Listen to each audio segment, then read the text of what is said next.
Ceci est ma main, puis-je en être sûr?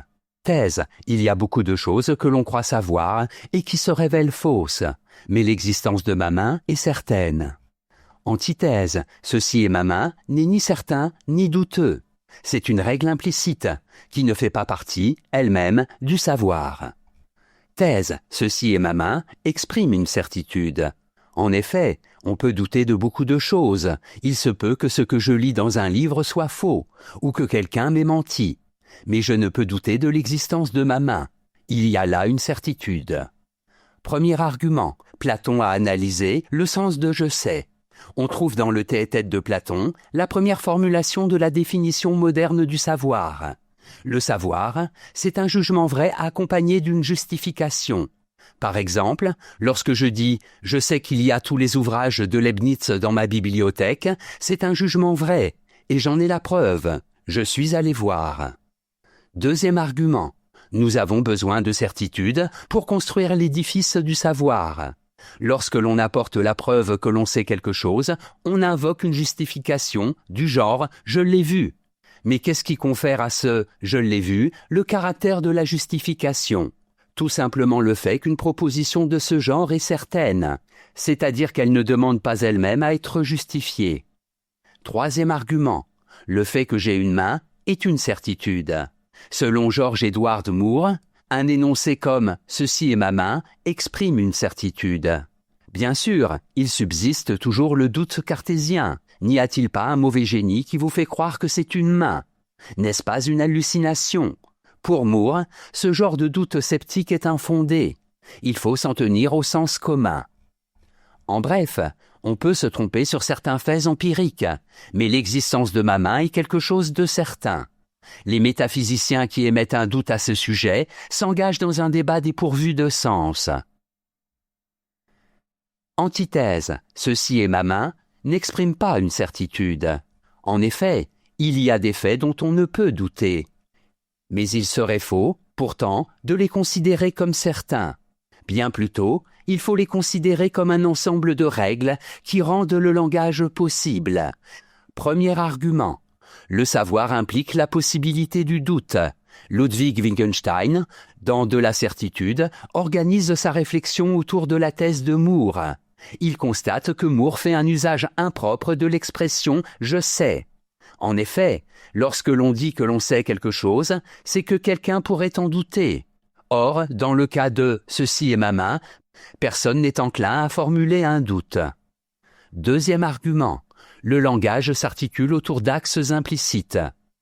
Tout, dans mon comportement de tous les jours, indique que je connais l'existence de ma main. Cependant, ce n'est pas quelque chose qui peut être formulé. Ceci est ma main, pour Wittgenstein, est une sorte d'axe autour duquel s'organise le langage, mais il ne fait pas lui-même partie du langage. Troisième argument. On ne peut remettre en doute les fondements du langage. Si nous commençons à nous demander si oui ou non nous avons une main, alors, selon Wittgenstein, plus rien n'est susceptible d'être vrai, car de tels énoncés sont précisément ce qui permet de construire tout le reste. Ils sont la règle du jeu du langage. Or, on ne peut mettre en doute une règle, car elle ne fait pas partie elle-même du jeu. En bref, on ne peut être certain que de faits empiriques, sinon la certitude n'a plus de sens. Or, ceci est ma main n'est pas un fait empirique. Un tel énoncé est métaphysique et doit donc être tu. Synthèse. Wittgenstein est certainement d'accord avec Moore, lorsque ce dernier affirme que les doutes sceptiques concernant l'existence de ma main, tels que les formules Descartes ou Berkeley, sont absurdes. On le sait, Wittgenstein refuse la métaphysique. Ce dont on ne peut parler, il faut le taire. Il refuse pourtant de suivre Moore quand ce dernier affirme que « ceci est ma main » est une certitude. Ce dont on ne peut douter ne peut être objet de certitude. Car lorsque l'on est certain de quelque chose, il faut qu'un doute au sujet de cette chose ait un sens. Des énoncés comme « ceci est ma main »,« il y a un monde extérieur » font donc partie de notre forme de vie.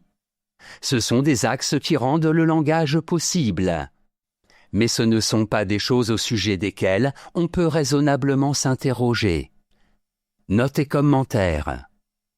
De la certitude. De la certitude rassemble les ultimes réflexions philosophiques de Wittgenstein, mort en 1951. L'ensemble du texte est une réflexion sur l'article de Moore, preuve qu'il y a un monde extérieur, publié en 1939, et se présente sous la forme d'aphorismes. George Edward Moore. Moore, 1873-1958, est l'un des pionniers méconnus de la philosophie analytique. Ses écrits les plus importants sont rassemblés en français dans Moore et la genèse de la philosophie analytique. Citation. Je rencontre un martien qui me demande « Combien d'orteils ont les hommes ?» Je dis « 10, je vais te le montrer. » Et je me déchausse. S'il s'étonnait de ce que je l'ai su avec une telle assurance, bien que je n'ai pas regardé mes orteils, devrais-je dire « Nous autres hommes, nous savons combien d'orteils nous avons, que nous les voyons ou non. » Wittgenstein, de la certitude.